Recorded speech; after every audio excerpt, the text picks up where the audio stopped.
ملک میں مونسون کا سلسلہ جاری ہے۔ آج پورے پروگرام میں ہم نے اس حوالے سے بات کی ہے، کس طرح سے راولپنڈی کے حالات آپ نے دیکھے، لاہور کے حالات آپ نے دیکھے، پھر چکوال کی بات کی جائے تو پورے کا پورا چکوال ہمیں ڈوبتا ہوا نظر آیا، پھر پہاڑوں کی بات کی جائے تو وہاں پہ لینڈ سلائڈنگ آ رہی ہے۔ اچھا، اس میں بہت سارے کانسیپٹس بھی شامل ہیں۔ کچھ لوگ کہتے ہیں کہ یہ کلائمیٹ چینج ہے، یہ ہم نے جو قدرت کے ساتھ چھیڑ خانی کی ہے، درختوں کو کاٹا ہے، عمارتیں بنی ہیں، اس کی وجہ سے ہو رہا ہے۔ اچھا، کچھ لوگ کہتے ہیں کہ یہ ہمارے اعمال کی وجہ سے ہے، بحیثیت قوم ہمارے اعمال اچھے نہیں ہیں تو یہ اللہ کا جو رحمت ہوتی ہے وہ ہم پہ زحمت بن جاتی ہے اور اللہ کا عذاب بنتا ہے۔ آج انہی ایشوز کے اوپر بات کریں گے کہ کیا یہ واقعی کلائمیٹ چینج ہے یا پھر ہمارے اعمال کا نتیجہ ہے، ہمارے اعمال کس طرح سے ٹھیک ہو سکتے ہیں۔ اگر اعمال کو ٹھیک کرنا ہی ہے ویدر کے لیے تو اس کو بھی ہم آج پرکھنے کی کوشش کریں گے۔ ایگزیکٹلی، اور اس کے لیے ہمیں اسٹوڈیو جوائن کر چکے ہیں مفتی اسکالر محمد منظور صاحب۔ بہت شکریہ آپ کے وقت کے لیے۔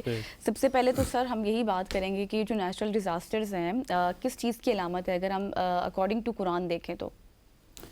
بسم اللہ الرحمن الرحیم والصلاة والسلام علی رسول اللہ۔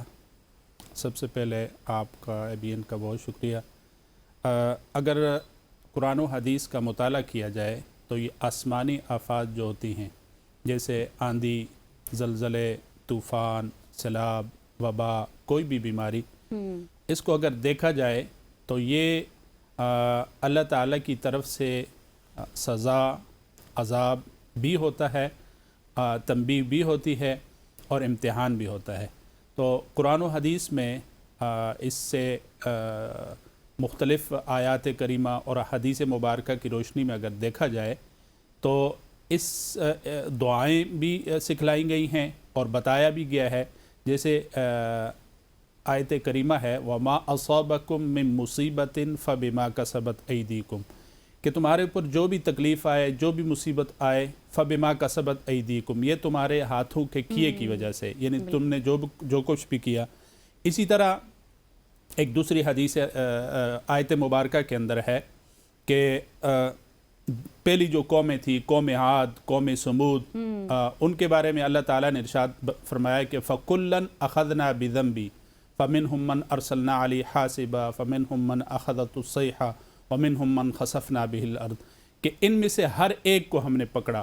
اب ان پر عذاب کی مختلف صورتیں تھیں، جیسے قوم نوح پر طوفان آیا، قوم عاد پر آندھی آئی، شعیب علیہ السلام کی قوم پر پتھروں کی بارش ہوئی۔ تو یہ قوم عاد، قوم سمود، قوم لوط، فرعون، ان کے غرق کرنے کی یا ان پر عذاب کی اللہ تعالیٰ نے بتایا۔ یہ عذاب کی وجہ کیا تھی؟